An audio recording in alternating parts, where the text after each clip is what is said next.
Hi friends, मैं राजेश कुमार स्वागत करता हूं आप लोगों का अपने YouTube channel my tubal exam पर। दोस्तों, आज हम लोग बिहार एसआई के एग्ज़ाम के लिए एक प्रैक्टिस सेट देखने जा रहे हैं, जिसमें हमने कुल 50 प्रश्नों को शामिल किया है, जो आपके आने वाले एसआई के एग्ज़ाम के लिए बहुत ही महत्वपूर्ण साबित होगा। तो चलिए शुरू करते हैं यह सेट। और हाँ, वीडियो के अंत में मैं आप लोगों से एक प्रश्न भी पूछूंगा, जिसका जवाब आप लोगों को कमेंट बॉक्स में देना है।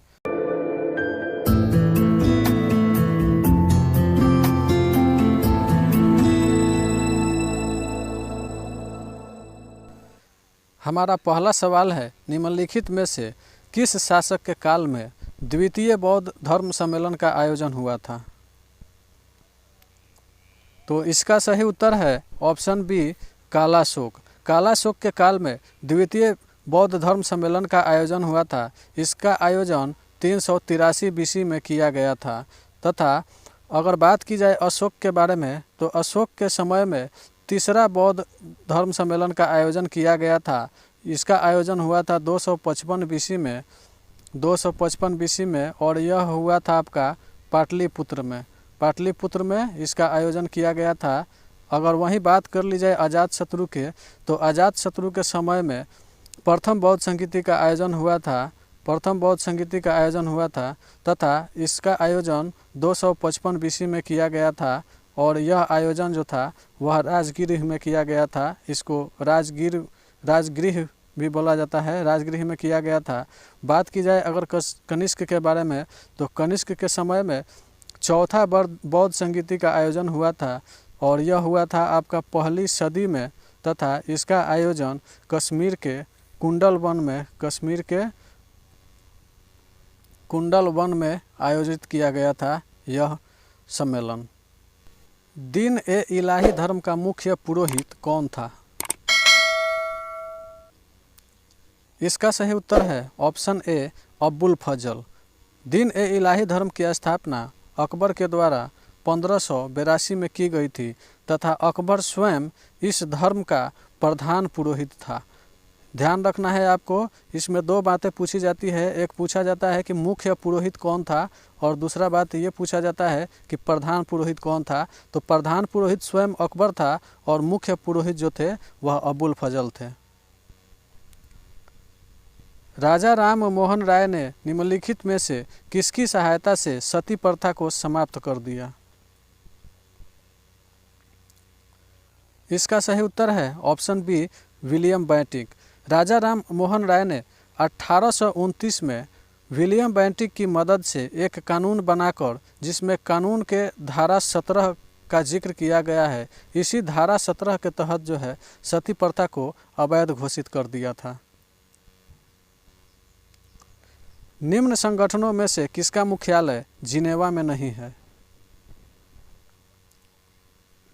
तो आइए देखते हैं इसका उत्तर क्या होता है। पहला दिया है ऑप्शन विश्व स्वास्थ्य संगठन WHO। तो WHO का मुख्यालय जिनेवा में है, यह सही है। दूसरा है विश्व व्यापार संगठन WTO, इसका भी मुख्यालय है। तीसरा है विश्व मौसम विज्ञानी संगठन WMO, तो इसका भी मुख्यालय जिनेवा में है। और चौथा ऑप्शन दिया है खाद्य एवं कृषि संगठन यानी FAO, तो इसका मुख्यालय जिनेवा में नहीं है, बल्कि इसका मुख्यालय जो है वह आपके रोम में है। तो इसलिए हमारा सही उत्तर जो है ऑप्शन डी होगा। साबुनीकरण प्रक्रिया में प्राप्त अल्कोहल कौन सा होता है? तो इसका सही उत्तर है ऑप्शन डी, ग्लिसरॉल। ग्लिसरॉल वह अल्कोहल है जो साबुनीकरण की प्रक्रिया में प्राप्त होता है। विद्युत चुंबक के रूप में सामान्यतः किस धातु का उपयोग किया जाता है? इसका सही उत्तर है ऑप्शन बी, लोहा। विद्युत चुंबक के रूप में लोहे का प्रयोग किया जाता है। उसमें भी अगर बात की जाए कौन सी लोहा, तो नरम लोहा का प्रयोग किया जाता है इसमें। नई आर्थिक सुधार नीति 1991 को शुरू करने का मुख्य कारण क्या था? तो आइए देखते हैं इसका सही उत्तर क्या है। पहला ऑप्शन दिया है खाड़ी युद्ध, तो यह था बिल्कुल करेक्ट है। दूसरा ऑप्शन दिया है भारत के भुगतान संतुलन की समस्या, तो उस समय यह समस्या भी थी। तीसरा ऑप्शन दिया है अकाल पड़ना, तो उस समय 1991 के आसपास कोई अकाल नहीं पड़ा था, इसलिए ऑप्शन के हिसाब से हमारा सही उत्तर ऑप्शन डी होगा। नई आर्थिक सुधार नीति 1991 जो है यह लाई गई थी 1985 के समय में। उस समय भारत के प्रधानमंत्री जो थे वह राजीव गांधी थे। लॉर्ड डलहौजी द्वारा 1852 में स्थापित इनाम कमीशन का उद्देश्य क्या था? तो इसका सही उत्तर है ऑप्शन बी, भूमिकर रहित जागीरों का पता करके उन्हें छीनना। इसी उद्देश्य से लॉर्ड डलहौजी ने 1852 में इनाम कमीशन की स्थापना की थी। सुपर कंडक्टर का आविष्कारक निम्नलिखित में से कौन है? इसका सही उत्तर है ऑप्शन डी, एच कैमरलिंग। एच कैमरलिंग ने सुपर कंडक्टर का आविष्कार किया है। वहीं अगर बात की जाए टेलर एंड यंग की, तो इन्होंने आधुनिक रडार का आविष्कार किया था। जेम्स पकल की अगर बात की जाए तो इन्होंने अभी जो वर्तमान में मशीन गन प्रयोग होता है उसी मशीन गन का प्रयोग किया था। एडवर्ड टेलर की अगर बात की जाए तो एडवर्ड टेलर ने हाइड्रोजन बम का आविष्कार किया था एडवर्ड टेलर ने। लोकतांत्रिक प्रणाली के लिए निम्न में से कौन तत्व आवश्यक है? इसका सही उत्तर है ऑप्शन डी, उपर्युक्त सभी। लोकतांत्रिक प्रणाली में स्वतंत्र एवं निष्पक्ष चुनाव का होना जरूरी है, अवसर की समानता का भी होना जरूरी है तथा अधिकारों का संरक्षण होना भी जरूरी है। इसीलिए हमारा सही उत्तर होगा ऑप्शन डी, उपर्युक्त सभी। किस मुगल शासक ने शाहू को मुक्त किया था? तो इसका सही उत्तर है ऑप्शन डी, मुअज्जम। मुअज्जम ने शाहू को मुक्त किया था। मुअज्जम जो थे यह मुगल बादशाह औरंगजेब के पुत्र थे तथा यही मुअज्जम आगे चल के बहादुर शाह प्रथम के नाम से गद्दी पर बैठे थे। इन्होंने शाहू को मुक्त किया था सिर्फ इसलिए ताकि शाहू जो है मराठा साम्राज्य में फूट डाल सके। निम्न में से कौन सा संशोधन अधिनियम मिनी संविधान माना जाता है? इसका सही उत्तर है ऑप्शन बी, 42वां संविधान संशोधन 1976। चूँकि 1976 के 42वें संविधान संशोधन में व्यापक तौर पर परिवर्तन किए गए थे, इसीलिए इसको मिनी संविधान का दर्जा दिया गया है। निम्नलिखित में से किसने अंग्रेजों के विरुद्ध 1857 के संघर्ष में भाग नहीं लिया था? तो इसका सही उत्तर है ऑप्शन सी, टीपू सुल्तान। टीपू सुल्तान ने 1857 के विद्रोह में भाग नहीं लिया था क्योंकि 1857 के विद्रोह के पहले ही टीपू सुल्तान की मृत्यु हो गई थी। डीएनए फिंगरप्रिंटिंग का विकास सबसे पहली बार किसने किया था? इसका सही उत्तर है ऑप्शन डी, यालेकी जेफरी। यालेकी जेफरी ने सर्वप्रथम डीएनए फिंगरप्रिंटिंग का आविष्कार किया था। इन्होंने यह आविष्कार जो था वह 1984 में किया था, 1984 में। रीएजेंट क्या है? इसका सही उत्तर है ऑप्शन ए, एक रसायन जो दूध में मिलावट का पता लगाने के काम आता है, उसी को रीएजेंट कहा जाता है। नतांगकी राष्ट्रीय उद्यान भारत के किस राज्य में स्थित है?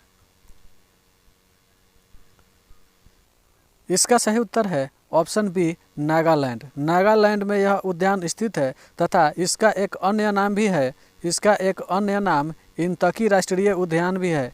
इसको जो है अंग्रेज़ों के द्वारा स्थापित किया गया था 1923 में तथा यह राष्ट्रीय उद्यान कुल 200 वर्ग किलोमीटर स्क्वायर में फैला हुआ है।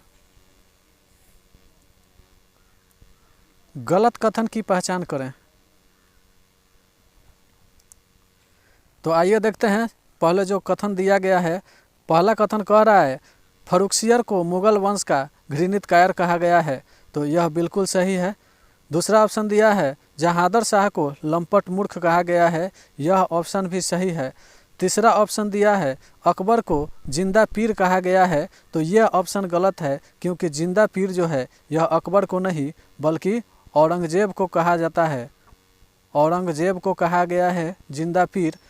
और चौथा ऑप्शन दिया है बहादुर शाह को शाह ए बेखबर कहा गया है, तो यह ऑप्शन बिल्कुल सही है, इसलिए हमारा उत्तर होगा ऑप्शन सी। ऑस्ट्रेलिया के तटीय क्षेत्र में प्रख्यात मूंगे की चट्टान ग्रेट बैरियर रीफ स्थित है।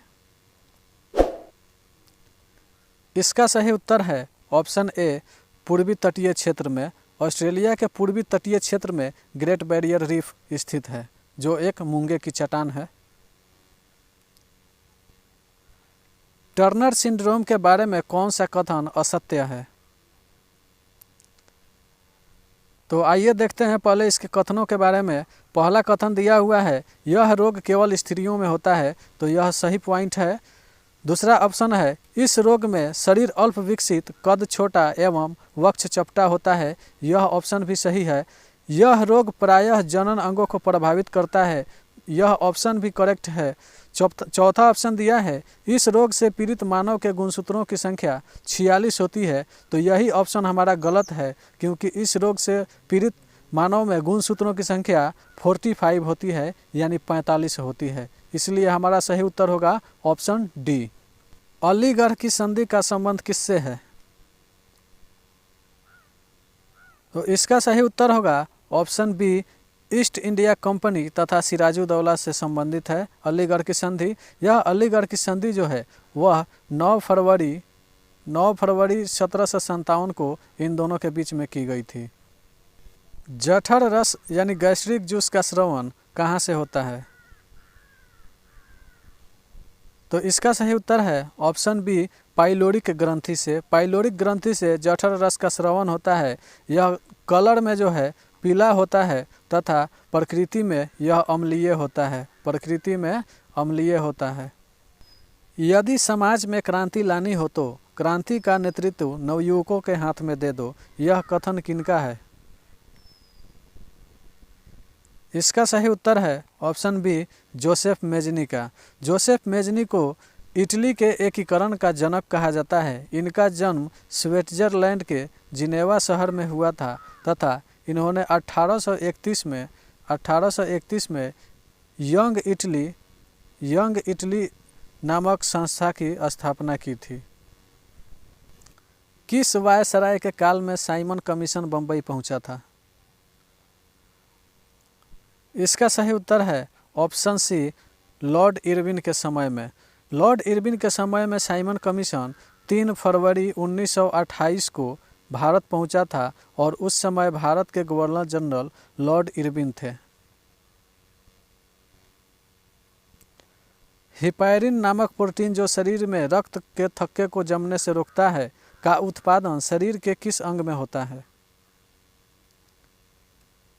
इसका सही उत्तर है ऑप्शन बी, यकृत में। हिपैरिन का उत्पादन यकृत में होता है। संतोष ट्रॉफी का संबंध किस खेल से है? इसका सही उत्तर है option A, cricket. Santosh trophy का संबंध क्रिकेट के खेल से है। धारा प्रवाह वाले चालक के चारों ओर किस प्रकार का क्षेत्र उत्पन्न होता है? इसका सही उत्तर है ऑप्शन बी, चुंबकीय क्षेत्र। निम्नलिखित में से किसको शून्यवाद का जनक माना जाता है? इसका सही उत्तर है ऑप्शन बी, तुर्गनेव को। तुर्गनेव को शून्यवाद का जनक माना जाता है, जबकि आर्यभट्ट को शून्य का आविष्कारकर्ता या खोजकर्ता माना जाता है।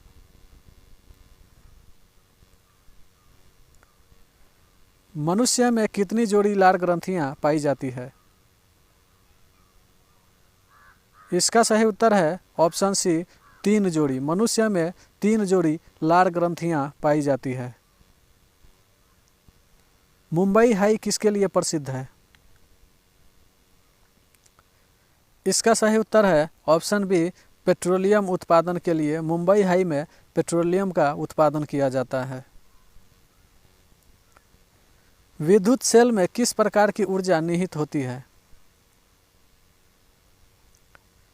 इसका सही उत्तर है ऑप्शन ए रासायनिक ऊर्जा। विद्युत सेल में रासायनिक ऊर्जा निहित होती है। सिंधु घाटी सभ्यता का गोदीबारा लोथल कहाँ स्थित है? तो इसका सही उत्तर है ऑप्शन ए गुजरात में। गुजरात में गोदीबारा लोथल स्थित है, जो सिंधु सभ्यता का एक प्रमुख स्थल है। मुजफ्फरपुर हत्याकांड 1908 में कौन से दो क्रांतिकारी शामिल थे? इसका सही उत्तर है ऑप्शन डी प्रफुल्ल चाकी और खुदीराम बोस। इन लोगों ने 1908 में मुजफ्फरपुर के जज किंग्सफोर्ड की हत्या का प्रयास किया, लेकिन यह असफल रहे। इसी कारण से 1908 में ही खुदीराम बोस को फांसी दे दी गई तथा प्रफुल्ल चाकी ने सुसाइड कर लिया था। बुद्ध का शाब्दिक अर्थ होता है? इसका सही उत्तर है ऑप्शन डी प्रबुद्ध व्यक्ति। प्रबुद्ध व्यक्ति को ही बुद्ध कहा जाता है। तनाव के कारण भूपरपट्टी पर बनने वाले पर्वत को कहा जाता है? इसका सही उत्तर है ऑप्शन डी ब्लॉक पर्वत या भ्रंशोत्स पर्वत। धान का अंगमारी रोग किसके कारण होता है?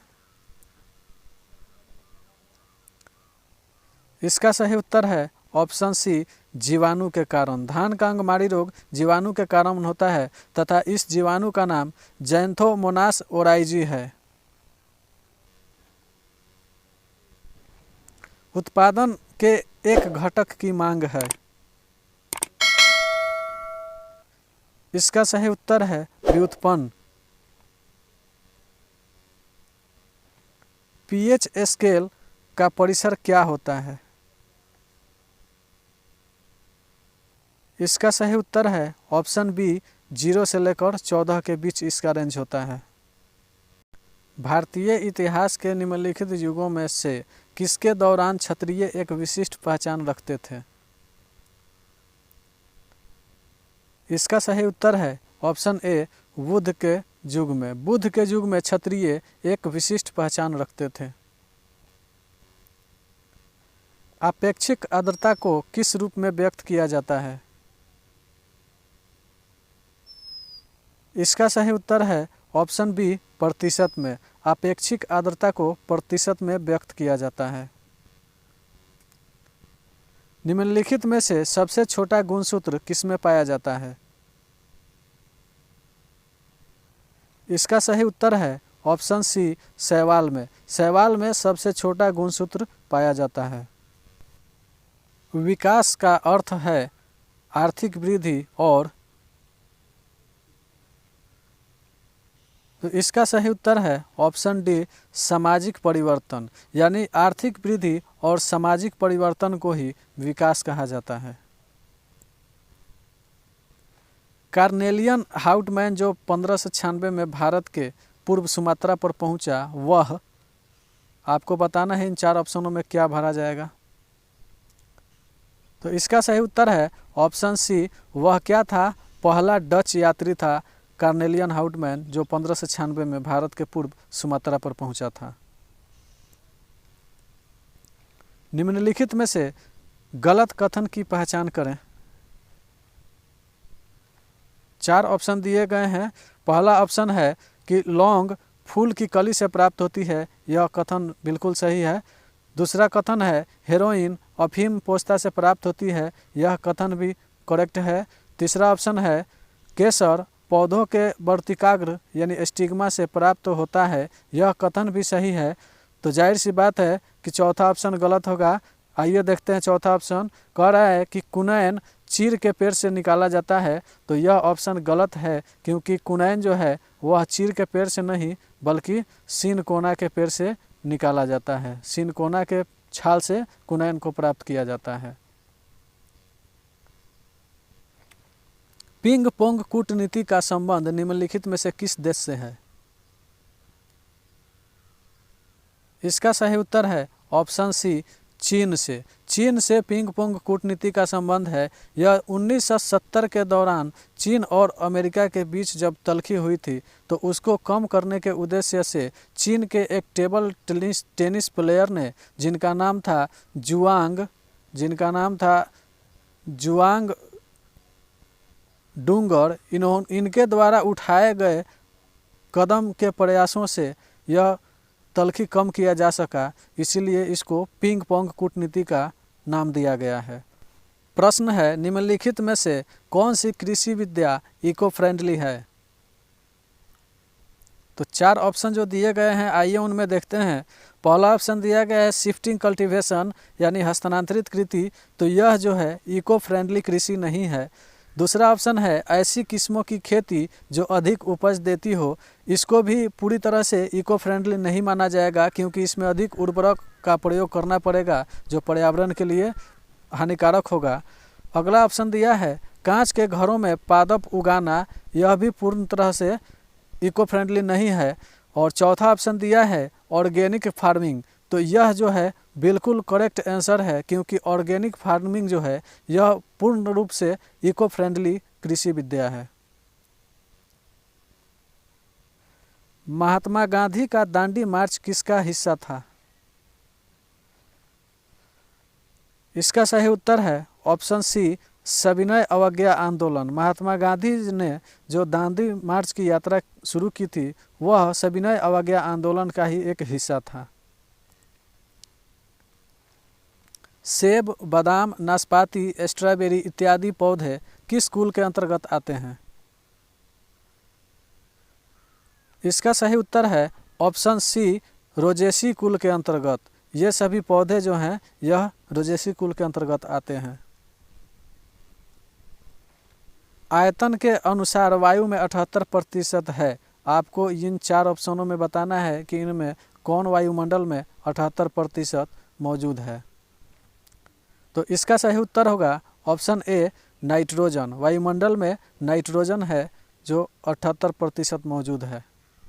चुनाव के दौरान सभी चुनाव प्रचार रोक दिए जाते हैं, यहाँ और एक्स्ट्रा हो गया है। तो इसका सही उत्तर होगा ऑप्शन बी वास्तविक मतदान के 48 घंटे पहले सारे प्रचार प्रसार रोक दिए जाते हैं। दिल्ली के लाल किला स्थित हीरा महल का निर्माण किस मुगल शासक ने करवाया था? तो इसका सही उत्तर है ऑप्शन डी बहादुर शाह जफर। बहादुर शाह जफर ने हीरा महल का निर्माण करवाया था। 1857 की क्रांति के बाद बहादुर शाह जफर को अंग्रेज़ों ने भारत से बाहर रंगून भेज दिया तथा वहीं पर इनकी मृत्यु भी हो गई। बहादुर शाह जफर मुगल वंश के अंतिम बादशाह थे। और अब बारी है आज के क्विज क्वेश्चन की। हमारा क्विज क्वेश्चन है क्रम के अनुसार प्रधानमंत्री नरेंद्र मोदी का स्थान है। यहाँ आपको इन 4 ऑप्शनों में बताना है कि उनका स्थान कितना नंबर है। और यदि आप चैनल पर नए आए हैं तो चैनल को सब्सक्राइब कीजिए, वीडियो को लाइक कीजिए तथा जितना ज़्यादा हो सके उतना अपने दोस्तों में शेयर भी कीजिए। और साथ ही साथ कमेंट में अपनी राय भी लिखिए कि यह सेट आपको कैसा लगा।